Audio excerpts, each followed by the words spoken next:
Merci. Alors, mesdames, messieurs, honorables assistants, bonjour.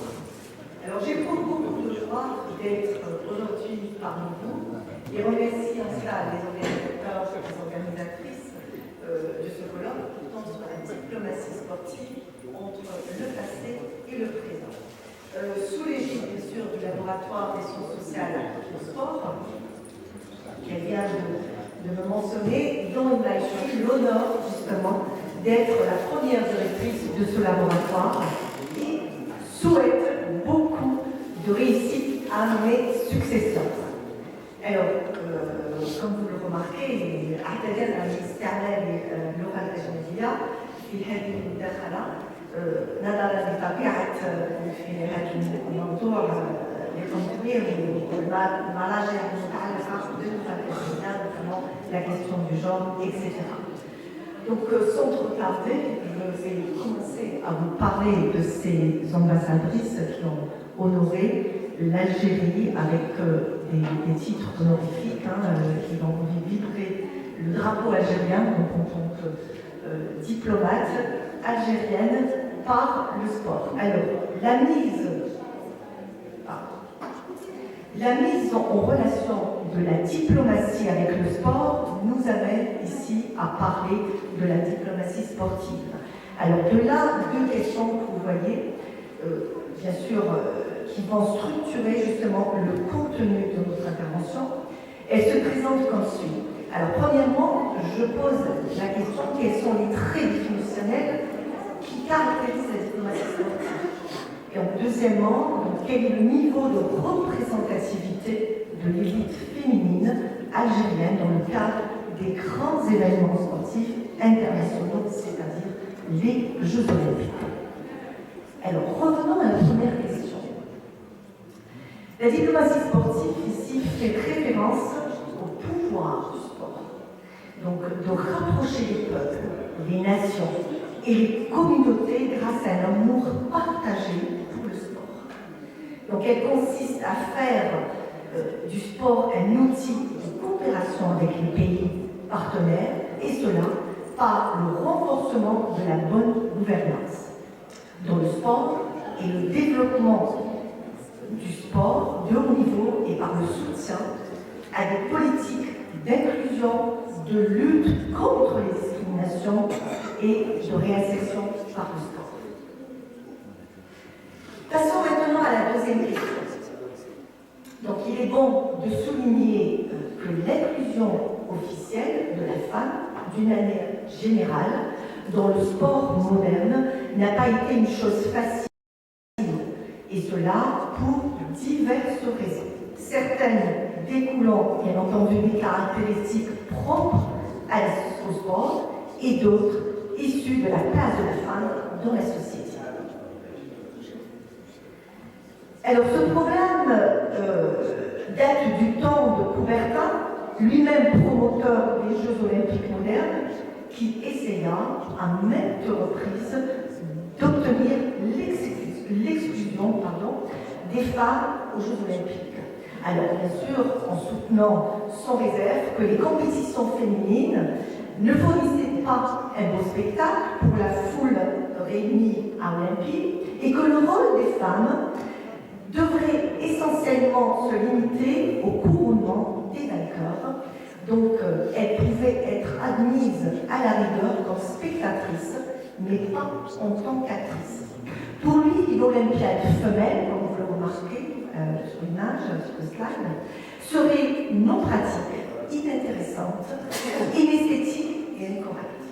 Mais la participation des femmes aux Jeux Olympiques ne s'est pas faite spontanément. Donc, elle est le fruit de nombreuses luttes. Ne fallait-il pas que les femmes soient contraintes à organiser leur propre jeu? Et bien entendu, jusqu'à 1922, vous avez remarqué que la Française Alice Milla était à la tête et elle fonda la Fédération des sociétés féminines sportives en France. Des Jeux mondiaux féminins sont même organisés en 1922 à Paris et en mai 1926 à Göteborg en Suède. Et là, le CEO admet en 1928 la participation des femmes dans des disciplines aussi fondamentales que l'athlétisme et la gymnastique. Alors, qu'en est-il justement de cette participation des Algériennes aux Jeux Olympiques? Une rétrospective de celle-ci s'impose. Alors, la première participation des Algériennes aux Jeux Olympiques, justement, a eu lieu à Moscou en 1980. Donc, je vais détailler après, année par année, chaque 4 ans. Alors, comprenez, donc 1980 à Moscou, comprenez une seule femme, la participation de Sekina Boutoni dans l'athlétisme. Ensuite, la deuxième participation a eu lieu donc, à Séoul, en 88, avec 3 athlètes que vous voyez sur l'image. Donc, prirent leur baptême de feu. Alors, 2 femmes en athlétisme, Hasiba Boulmata et Yasmina Azizi. Et la 3e femme, c'était en tennis avec Bourda Bouchal. Ensuite, donc 4 années après, aux Jeux de Barcelone, 92, 2 femmes sont présentes aux compétitions. Hasiba Boulmata en athlétisme et Selma Souakri en judo. Alors, Boulmata ici offrit, comme vous le savez, à l'Algérie sa première médaille d'or olympique aux 1500 mètres féminin. Donc voilà, elle est montée à la haute marche de podium. Aux Jeux d'Atlanta, 96, 6 femmes, donc on monte graduellement.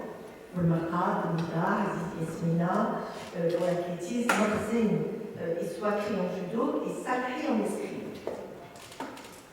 Alors on passe au jeu de Sydney de 2000. La progression de nombre de participations ici donc, à cette compétition se poursuit toujours et l'encontre de 10 sportifs dans différentes spécialités, donc l'athlétisme, l'escrime, l'haltérophilie. Lors de ces jeux, Benida décrocha une médaille d'or pour l'Algérie.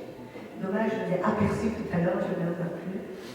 Donc ici, si vous voulez, elle monte au podium et fait entendre l'hymne national 8 années après les Jeux de Barcelone. En 2004, à Athènes, donc là, la participation maintient sa progression avec un nombre de 16 athlètes féminines dans différentes spécialités. 5 en athlétisme, 2 en natation, 3 en judo, 2 en escrime, 2 en tennis de table et 1 en lutte. Aux Jeux de Pékin, en 2008, le nombre d'athlètes algériennes continue à sa progression jusqu'à atteindre le chiffre de 22. Avec la participation des volleyeuses, l'athlétisme semble être une discipline porteuse pour les femmes, mais les sports de combat commencent également à s'imposer avec Soria Haded. Elle monte au podium pour une 3e place, avec une médaille de bronze. Aux Jeux Olympiques donc, de Londres en 2012, 17, nous assistons ici à une petite progression de la participation avec 17 athlètes au total, dont diverses disciplines, le volleyball, l'escrime, l'aviron et le judo. Aux Jeux Olympiques de Rio en 2016, une baisse dans la participation avec 10 athlètes seulement ont participé dans cette discipline. Donc 3 en athlétisme, 2 en voile, une seule athlète en judo, une autre en escrime, une autre également en aviron et en gymnastique et également en haltérophilie. Aux Jeux de Tokyo, on remarque qu'en 2020, la participation revient à la hausse puisque l'Algérie a été représentée par 13 sportifs dans 9 disciplines. L'athlétisme, la boxe, le canoë-kayak, l'escrime, le judo, le karaté, la natation, 10 sportifs, le tir sportif et la voile. Donc vous voyez les noms, je ne vais pas les développer vu le temps imparti. Donc enfin, aux récents Jeux Olympiques à Paris, les sportifs algériennes étaient au nombre de 20 athlètes. Et dans les disciplines suivantes, donc lancer du marteau, aviron, badminton, boxe, canoë-kayak, cyclisme, escrime, gymnastique, judo, lutte, natation, tennis de table et tir sportif. Pour ces jeux-là, 2 athlètes décrochent la médaille d'or, l'une en gymnastique, Kayla Moore, et l'autre en boxe, Imen Khalif. Donc il y a nourri des controverses au niveau des médias à l'international pour ternir sa performance. Donc je vais vais pas développer tout ça. Alors, pour conclure, vous voyez, je suis rapide, de cette rétrospective, 44 ans après Moscou, le bilan de cette participation où l'on est passé d'une seule femme athlète, à Moscou, à 20 à Paris. Le bilan semble ici modeste, mais couronné, ça et là, par la plus haute distinction, la médaille d'or, en athlétisme, en gymnastique et en boxe. Donc gageons que cela puisse inoculer le tonus au mouvement sportif national que nous souhaitons orienter vers un développement proportionné et harmonieux. Donc, des pratiques sportives féminines en mesure d'engendrer une élite féminine conséquente sur le plan quantitatif et qualitatif. Il s'agit, à travers cette perspective, d'approfondir la problématique de la pratique sportive féminine en Algérie et de la mettre en relation avec les mécanismes mis en place pour l'accession à l'élite. Ces mécanismes reposeront sur une politique planifiée, veillant au développement proportionné et harmonieux de toutes les disciplines sportives féminines inscrites aux Jeux olympiques, en coopération et en concertation avec les pays dominants sur le plan sportif, ainsi que l'exige un des aspects de la diplomatie sportive. Mon intervention se termine sur ce point et vous remercie de votre attention et tout en tenant à votre disposition pour d'éventuelles questions et éclaircissements. Merci à tous.